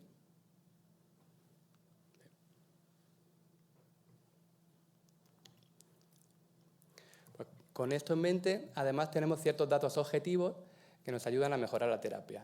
Y con esto lo que intentamos hacer es evitar las reprogramaciones infinitas. Cuando un paciente ahora viene a la clínica con algo de pérdida de alivio, nosotros lo primero que hacemos es mirar los datos. Como son datos objetivos, son números. Y si un número vemos que está muy lejos de donde tiene que estar, sabemos lo que tenemos que hacer. Entonces, ajustamos los filtros y ajustamos los parámetros de programación para ponerlo dentro del rango. ¿Vale? Por lo tanto, un paciente que viene a la clínica diciendo, lo tengo encendido todo el día, lo noto todo el día en la pierna que me duele, pero no tengo alivio, pues lo que tengo que hacer es ver qué está pasando al sistema y ajustarlo. Este es un ejemplo de un paciente que a los 3 meses del implante tenía un 10% de alivio. Obviamente no está funcionando. El paciente notaba la parestesia donde tenía que notarla, pero no tenía alivio. Y esto es la gráfica de activación que estábamos viendo. Aquí veis que el paciente estaba estimulado muy bajito. Tenía algo de activación, pero el umbral de activación estaba por encima del umbral de activación, pero estaba muy por debajo de su dosis óptima. A los 6 meses se reprogramó para acercarnos un poco más al punto. Y al siguiente, no sé si es al año, 70% de alivio y está aquí, arriba. ¿Vale? Puede pasar al revés. Puede pasar que el paciente venga con muy poquito alivio y miramos dónde está y el paciente está aquí arriba. El paciente lo lleve muy fuerte, porque le gusta llevarlo fuerte. Esto también puede ser contraproducente porque estamos por encima de la dosis óptima e igualmente es malo para la analgesia. No tiene el efecto deseado, como si me tomo 14 ibuprofeno. No me va a quitar el dolor de cabeza, sino que me manda a urgencias. Estos datos objetivos los tenemos en cada paciente y los podemos ver cada vez que probamos a un paciente en los informes que nos descargamos. ¿Vale? Pues ahora esto es la teoría, lo vamos a ver en la práctica. ¿Vale? Ahora mi paciente Roberto está aquí y Sandra es la ingeniera que va a hacer la programación y Roberto es el paciente. Por temas logísticos están ahí porque hay que enchufar el HDMI. ¿Vale? Sé que lo vamos a enchufar en un momento. Si tenéis alguna pregunta del sistema, los que hayan llegado ahora, los de por la mañana ya me imagino que...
En nuestro caso no es para que el marcapasos o el DAI tenga interferencias, sino que para que nosotros mismos no tengamos interferencias de nuestra propia estimulación. ¿Vale? Entonces, al tener el cátodo guardado, tenemos la corriente confinada en este punto, y evitamos que el electrodo de registro y el electrodo de referencia se les meta el ruido. ¿Vale? Lo evitamos dentro de lo posible. Luego tenemos un contacto para leer la actividad neuronal y un contacto de referencia para restar el ruido ambiente, que he contado el ejemplo antes de los cascos de cancelación de ruido. ¿Vale? Pues funciona de una forma parecida. Hay diferentes parámetros de estimulación, que no vamos a entrar en ellos. Ahora sí, empezamos con la estimulación. Aquí vais a ver la señal, ¿vale? Veis que la señal se empieza a mover, hace muchas cosas, tal. Ahora mismo está leyendo todo el ruido que hay alrededor y hasta que no empieza a haber activación, no entran los filtros y empieza a discernir una señal de otra. ¿Os acordáis antes que lo que os decía del logo, el logo de Saluda, que es el ICAP, ¿no? Es lo bonito. Ahora voy a poner Sandra más grande. Entonces yo tengo que conseguir ver un logo dentro de esta señal. ¿vale? La señal del artefacto sería esta. Sin hacerle daño a Roberto, si subimos un pelín más, aquí podéis, el momento que hay un cambio de fase, ya se ve el ICAP, ¿vale? Aquí tendríamos uno y aquí tendríamos otro, ¿vale? Son las dos rayitas de la curva del logo, ¿vale? Entonces, en este momento ya estamos teniendo una señal de activación del paciente. Y Roberto ya lo nota la estimulación, ¿no? Vale. Una vez que tenemos esto, podemos optimizar esta señal, que ahora no lo vamos a tocar porque no queremos fastidiar a Roberto más de la cuenta, pero en la otra pantalla hay una selección, que es el mes, que te calcula automáticamente cuál de los contactos es mejor para algo así, ¿vale? Cuál de los contactos es mejor para tener un filtrado de señal óptimo, ¿vale? Entonces ahí te saldrían diferentes opciones y nosotros seleccionaríamos el que mejor funciona, ¿vale? No vamos a entrar ahora en las cuestiones tan técnicas. Una vez que lo tengo, me paso a la ventana de filtrado. El filtrado es súper importante porque es lo que me va a permitir ver el ICAP todo el tiempo. Esto es como si yo estuviese mirando sin filtrado, yo estoy mirando a todos vosotros. Y el ICAP puede estar en cualquier sitio. Una vez que veo dónde está el ICAP, digo, el ICAP está ahí, que ya lo sé. Ahora lo que hago es, me quito esta ventana por aquí, me la quito por aquí y me fijo solamente en el ICAP. De manera que cuando el ICAP sea muy pequeñito, yo sea capaz de encontrarlo, ¿vale? Y que cuando es muy grande, bueno, si es muy grande lo puedo encontrar en cualquier momento, ¿no? Pero cuando el ICAP es muy pequeñito, lo puedo ver siempre. Entonces, de esa forma el sistema, siempre o casi siempre, si desaparece o lo pierdo, va a saber dónde mirar para encontrar el ICAP, ¿vale? A grandes rasgos, esto así es como funciona el filtro. Entonces, una vez que lo tengo, ya puedo pasar a la ventana de evaluación. Venga, sí, hacemos el Activation Plot. ¿Acordáis lo que hemos contado antes de la sensibilidad del paciente? Que cada uno es diferente. Ahora se la vamos a hacer a Roberto. Es esto de aquí. Esto es fundamental, y ya se me iba a olvidar, es fundamental a la hora de programar porque si esto no lo hacemos bien, la sensibilidad la ponemos muy baja, muy alta, el sistema se va a cambiar o muy rápido o muy lento en función de este paciente en concreto, ¿vale? Y como queremos tener al paciente muy bien controlado, esto es fundamental. Esto, al principio, los 3 primeros meses, puede variar. A medida que pasa el tiempo y las impedancias no cambian, se estabiliza. Y ya a los pacientes no hay que hacérselo más. Ahora mismo Sandra está subiendo la estimulación. Cuando está en 0 miliamperios hay 0 microvoltios, no hay nada de activación. Y llegará un momento que esto empieza a subir, que será cuando Roberto empieza a notar la estimulación, ¿vale? Que aquí quiere decir que ya hay fibras que se están activando. Si yo sigo aumentando, las fibras que hay se suman. Acordaros que es Evoke Component Action Potential, son varias, ¿no? Entonces, las que yo he estimulado aquí también se están estimulando aquí y todas estas también se están estimulando aquí. Entonces, cada vez hay más fibras, por eso la estimulación va aumentando. Y esto nos da una curva. Esta curva de aquí, es la pendiente de esta curva es la sensibilidad del paciente. Cuanto más empinada sea la curva, más sensible será el paciente, es decir, más le afectará los cambios en la estimulación y cuanto menos empinada, menos sensible. Esto nos da un número, el sistema lo coge, lo mete en su algoritmo y lo tiene en cuenta a la hora de ir cambiando la estimulación, ¿vale? ¿Alguna pregunta hasta ahora? Ahora sí pasamos a la ventana de evaluación. Déjame ser más grande. Aquí, donde aquí vemos. Esto es la corriente de estimulación. Esto incluso los implantadores de Maite, tú tampoco lo has visto porque este es el sistema nuevo. Esto es la corriente de estimulación y esto es la activación neuronal, ¿vale? Fijaros en la rayita azul, lo otro es como una media para ver más o menos el rango en el que estamos.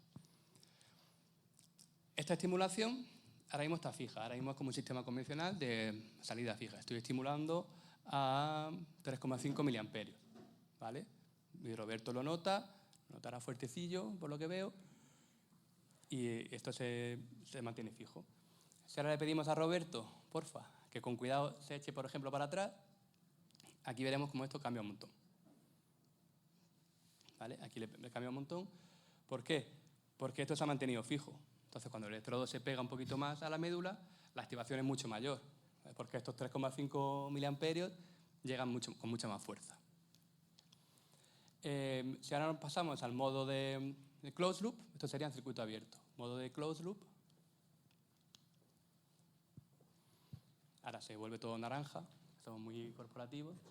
Roberto, ¿te importa para que los alumnos, para que los compañeros lo vean toser antes de que cierres el sistema, que te oigan toser y vean lo que pasa, por favor?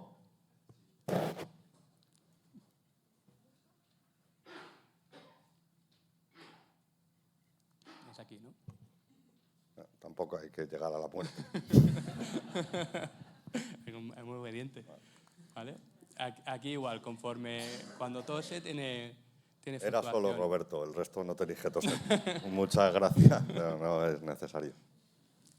En cualquier movimiento, incluso si se echa hacia adelante, lo que hace la estimulación es bajar mucho, hacia atrás subiría. Cualquier gesto, incluso la medicación, los opiáceos, hacen que la activación también disminuya. Entonces, varios factores pueden hacer que la activación cambie, ¿vale? Porque la respuesta es siempre la estimulación es siempre la misma. Si estamos con 3,5, pues 3,5. Al pasar al closed loop, si nos lo permite el doctor Abejón, sí. Al pasar al closed loop, ahora esto, en lugar de ser una línea recta fija, ves que va fluctuando. Y ahora, si no te importa, Roberto, toses otra vez. Roberto y solo Roberto. Entonces veis como aquí ha habido pequeños cambios que depende de la sensibilidad. El que se ve mejor, por ejemplo, haz otra vez lo de echarte para atrás. Aquí veis que la estimulación empieza a bajar, porque el sistema ha detectado que la amplitud estaba subiendo. Entonces, lo naranja, digamos que es la proyección de lo que va a pasar con la estimulación, y lo azul, la activación que está detectando. Entonces, cuando detecta que empieza a subir, antes de llegar a este punto, la estimulación se baja. ¿Vale? Si hiciese lo contrario, si te echas hacia adelante, es que tampoco quiero fastidiarte mucho, la estimulación, si el sistema es súper estable, la estimulación sube un pelín, ¿vale? Porque el sistema nota que está perdiendo el estímulo y lo que hace es subir para mantenerlo siempre en el rango. ¿Queréis preguntarle a Roberto que haga algo, hoy que está colaborativo?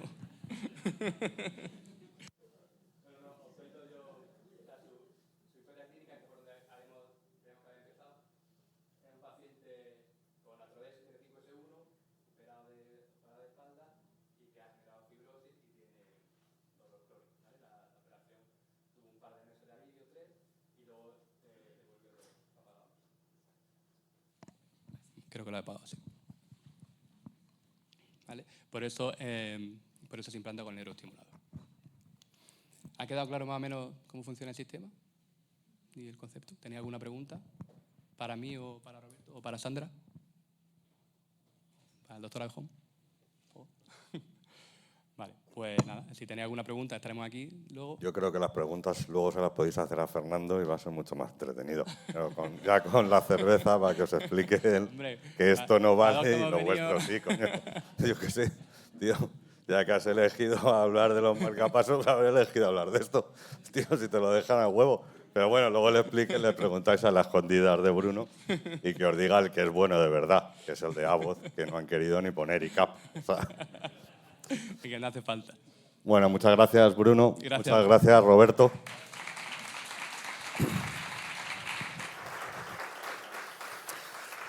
Y ahora, para terminar la sesión teórica, vamos a tener un médico normal que nos va a hablar de cosas que nosotros entendemos normalmente, y lo hemos terminado así para que os quedéis más tranquilos. Y luego tenemos un cóctel que bueno, pues estamos todos juntos y hablamos de lo que queráis.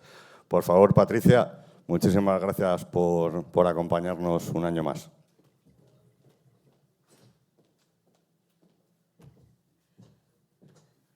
Bueno, muchas gracias, David, sobre todo por lo de normal, que es una cosa que no me dicen mucho. Buenas tardes a todos. Mi nombre es Patricia Cabrerizo, soy neurocirujana en el Hospital Central de la Defensa. Perdona que venga disfrazada, pero es que vengo del Ministerio de Defensa y no me ha dado tiempo de cambiarme. Bueno. Bueno, yo vengo a hablaros, como decía David, de una cosa un poco más normal, un poco más terrenal para nosotros, que son las técnicas intradiscales, en concreto la nucleoplastia percutánea y su aplicación en el dolor lumbar.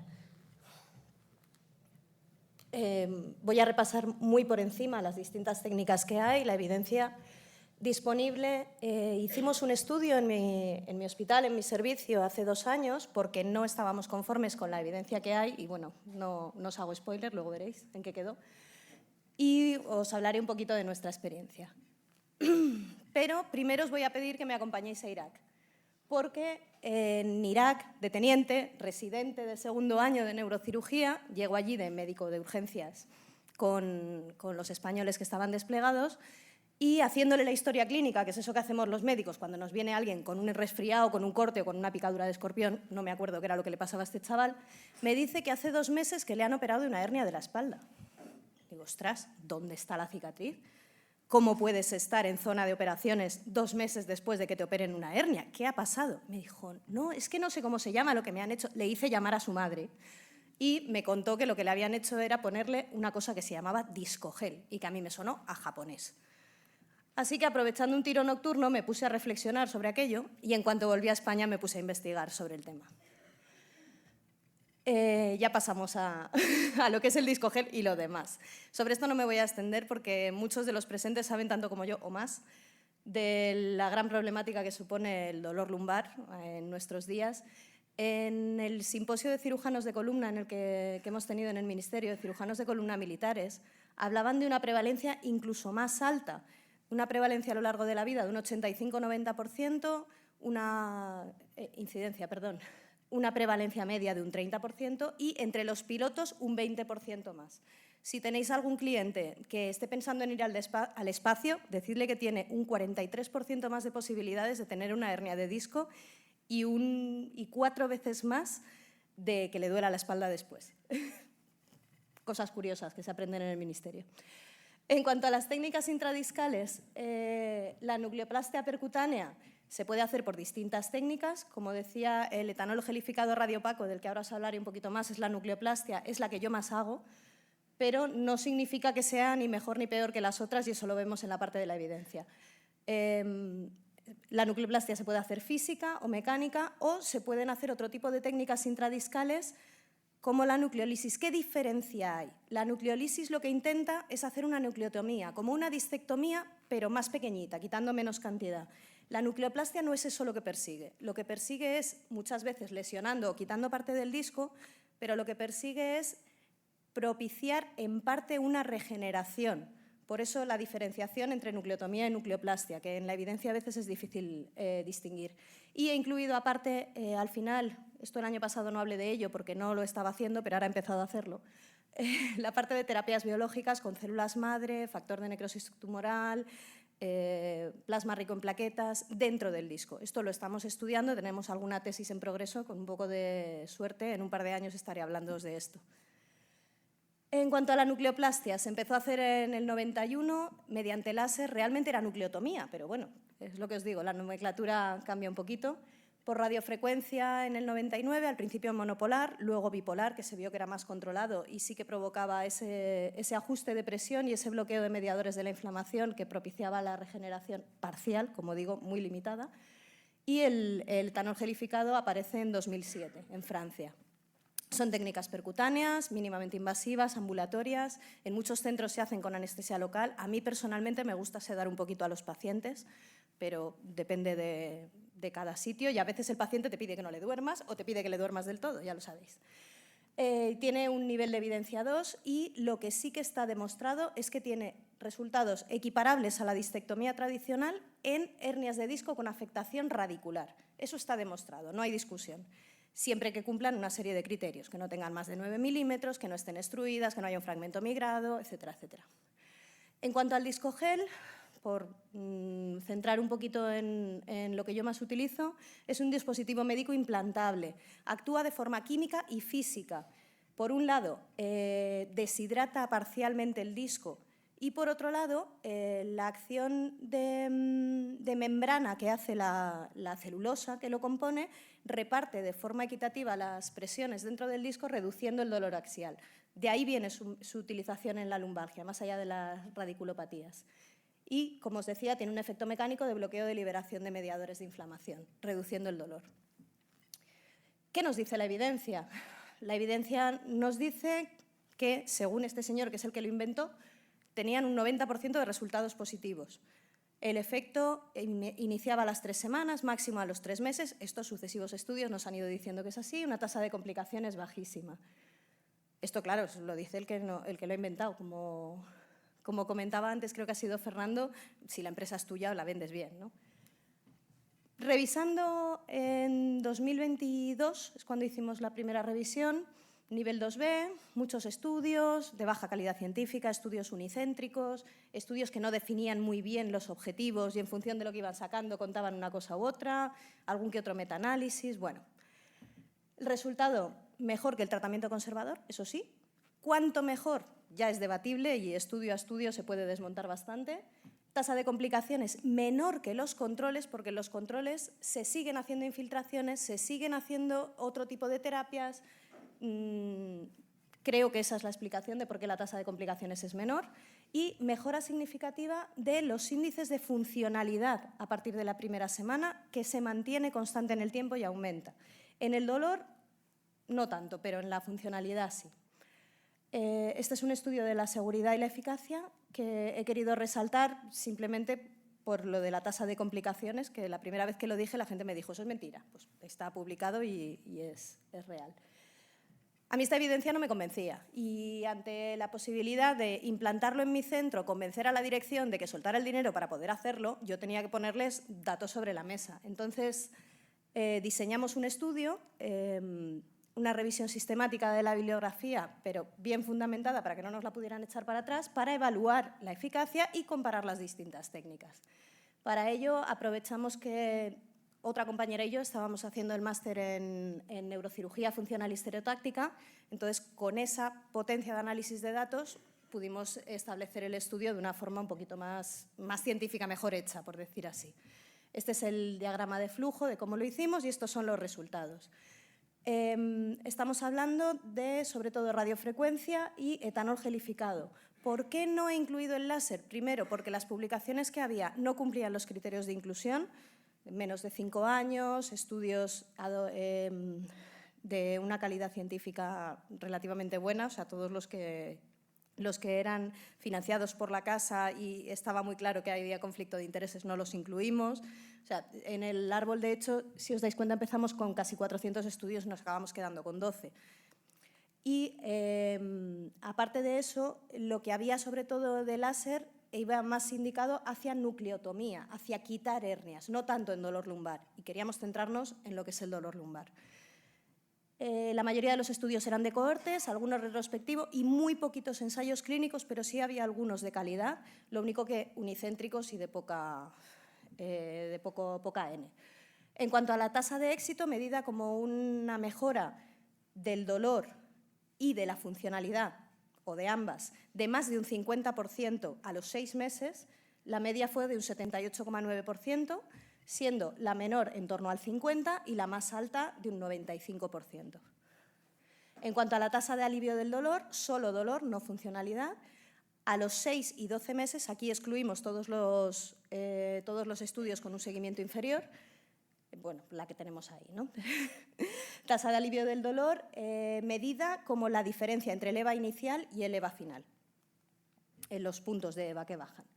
Conclusiones, la evidencia sigue siendo la misma que antes, pero a mí esto me está convenciendo más. ¿Por qué? Porque sí que estoy viendo que diferentes sitios, diferentes estudios, diferentes métodos de trabajo obtienen números parecidos y, sobre todo, que es una técnica segura y que puede mejorar el dolor de mis pacientes más de un 50%. Puede mejorar su funcionalidad, puede mejorar lo que es su calidad de vida. Lo presento y me lo aprueban. Pequeño detalle, ¿y por qué me decanté por el disco gel en vez de por la radiofrecuencia, teniendo los dos con un precio parecido? Porque había una leve superioridad no significativa en las técnicas con etanol. Simplemente por eso y porque no me aceptaban los dos. Limitaciones, pues obviamente Perdón, me he saltado la diapositiva, es que voy en automático. Menor tasa de complicaciones, mejora funcional, que esto los estudios previos lo comentaban, pero no con números, y el mejor control del dolor a 6 y 12 meses, sin diferencias significativas. Limitaciones, heterogeneidad de estudios, discrepancia de objetivos, en fin. Lo de siempre, ya lo sabéis, lo que nos pasa en columna, siempre que intentamos buscar evidencia, sea de nucleoplastia, sea de fijaciones o sea de lo que sea. En columna lumbar, sobre todo. Y los sesgos de selección. La indicación quirúrgica, ¿quién la hace? Neurocirujano, traumatólogo, el radiólogo, el anestesista. ¿Se considera cirugía o no? ¿Es un proceso intervencionista? ¿De dónde viene el paciente? ¿Lo paga? ¿Tiene compañía privada? ¿En este país cómo se pagan las fijaciones? Todas esas cosas influyen. Cada paciente sigue un circuito asistencial diferente. Aquí en nuestro país, que la sanidad es más o menos homogénea, si nos vamos a otros países ya es una locura. Y de cada uno a otro, en mi propio centro hay neurocirujanas que no creen en estas técnicas. Con eso os lo digo todo, no voy a dar nombres. ¿A qué conclusión llegamos? Que había que elegir bien al paciente. Un paciente bien elegido tiene una probabilidad de éxito entre un 70 y un 80%. Un paciente mal elegido va a fracasar seguro y hay que dejarles claras las expectativas. Con estas ideas en mente empezamos a trabajar. El primer caso lo hicimos en 2021, fue un éxito absoluto y no fue porque fuera el primero. Actualmente tenemos una tasa de éxito que se superpone a los datos de antes y que os prometo que no la he sacado de la otra gráfica, sino que es real nuestra, de un 76,9%. Tuvimos un único caso que requirió cirugía de rescate al año y medio más o menos del primer caso. La paciente inicialmente mejoró mucho, pero a los 6 meses se empeoró, hizo un pie caído, la tuvimos que operar y tenía una hernia discal extruida. Revisando el caso, revisando las imágenes, esta es la resonancia de la paciente después, esa es la hernia extruida que le operamos. Nos dimos cuenta de que probablemente esta protrusión no era subsidiaria de un tratamiento percutáneo porque ya tenía una rotura del anillo fibroso y la protrusión era mayor de 9 milímetros. O sea que es una mala selección de paciente mía, no me la ha contado nadie. En el último año y medio estamos utilizando también el láser eutérmico, el láser de baja temperatura. Pongo la marca comercial porque es la única que hay que lo lleva y porque es con la que trabajo. ¿En qué casos? En casos como las de esta paciente. No le puedo hacer una nucleoplastia porque tiene mucho riesgo de herniarse, pero sí le puedo hacer una deplección parcial con un láser de baja temperatura que no lesione los platillos. Y además no necesitas estas 2 o 3 semanas de aumento de presión, de molestias, de dolor, sino que el efecto o el no efecto lo vas a tener a los 2 o 3 días. Si funciona, ha funcionado, si no funciona, no ha funcionado. En el discogel tienes que esperar un tiempo.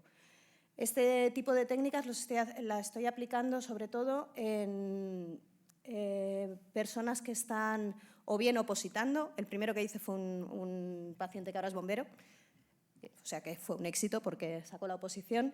Gente que está en unidades operativas y que necesita volver al trabajo pronto, gente joven que necesita moverse porque si no le da algo y te dice que no, yo no puedo estar 3 semanas de baja, en este tipo de pacientes. El papel que tiene en el dolor axial no está demostrado, pero por ahora, a mí personalmente, mi experiencia personal, que llevo 6 o 7 casos, me está yendo muy bien. Tengo, ya os digo, en mi servicio tenemos un grado de satisfacción muy elevado, en parte porque seleccionamos mucho los pacientes, una tasa de alivio media en torno al 70% y un resultado bueno o muy bueno entre un 70 y un 80, sin complicaciones graves. Esto lo dicen todos los neurocirujanos, pero sí que tengo complicaciones y eso no lo dicen todos los neurocirujanos. No sé si hacéis este tipo de técnicas o si os vais a animar a hacerlas. Si las hacéis tranquilos que no os van a pasar cosas raras porque todas me pasan a mí.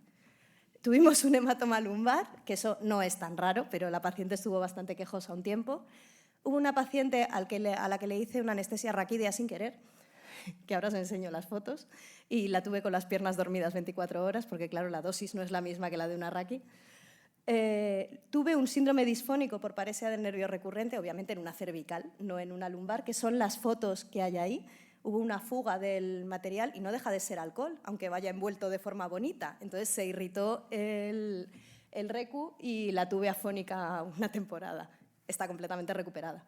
Tuvimos un síndrome de Guillain-Barré incompleto, que llegamos a pensar que había hecho un regional complejo tipo 2, la tratamos con capsaicina, no mejoró y al final, como estaba con muchísimo dolor muy limitada, le hice una epidurólisis con la que mágicamente le desaparecieron todos los síntomas. Y está estupenda. Pero lo hemos pasado mal con esta chica. No sabemos muy bien qué es lo que pasó. Y una neuralgia abdominal autonómica, esta chica fue con láser. Y tengo la teoría de que fue porque la punta del electrodo estaba demasiado cerca del anillo fibroso por la cara anterior y que al hacer la lesión sobreestimulamos el plexo. Le duró unas 2 semanas y se acabó pasando y la chica la verdad es que ahora está bien. Me encanta hablar de complicaciones porque es algo de lo que nadie habla, pero es donde más podemos aprender. Este es el caso que os decía de la anestesia locorregional involuntaria. La primera fotografía es con una Spinoscan con la que intentaba anestesiar justo el punto de entrada de la aguja de la nucleoplastia para que le doliera menos el pinchazo. Y me colé por el foramen. Es lo que hay. La nucleoplastia fue bien, pero la chica estuvo 24 horas con las piernas anestesiadas. Como conclusión es simplemente decir que se trata de un tratamiento seguro y fiable, siempre y cuando no hagáis estas cosas mal que yo hice, con una tasa de éxito bastante elevada, en la que la clave es la elección del paciente, y que en las guías, yo soy secretaria del Comité Multidisciplinar de Dolor de mi hospital y soy muy pesada con esto y no hago más que insistir, se deberían incluir este tipo de terapias como un tratamiento puente entre la opción de cirugía abierta y la opción de tratamiento conservador. Pacientes no respondedores, pacientes a los que les has hecho un bloqueo, otro bloqueo, tienen una protrusión tontorrona. El 25% de los menores de 40 años tienen protrusiones tontorronas y el 80% de los mayores de 65. Los de en medio no sé cuántas tenemos porque esas no las han contado. ¿Qué le hago? ¿Qué le hago? El dolor es discogénico, hasta el 40% es discogénico. Pues si no me responde a lo otro, está haciendo el ejercicio, no responde a medicamentos, no sé qué hacer con él. Una opción es esta. Antes de ponerle 4 tornillos, pínchale el disco. Es mi propuesta. No hay diferencias claras entre técnicas, o sea que quien se vaya a lanzar a hacer esto, que lo haga con la que se sienta más cómodo o más cómoda. Y la evidencia, aunque no sea sólida, yo estoy absolutamente convencida de que lo que pasa es que no está lo suficientemente estudiado. Y en parte la culpa la tenemos los neurocirujanos y traumatólogos porque nos gusta más la endoscopia y poner tornillos que hacer este tipo de cosas. Y como alguno de vosotros, David, os gustan, y el año pasado di la charla y me fui a Mali, pues os he traído fotos de Mali para que veáis que sigo utilizando las ambulancias militares para pensar y que me acuerdo de vosotros. Muchísimas gracias.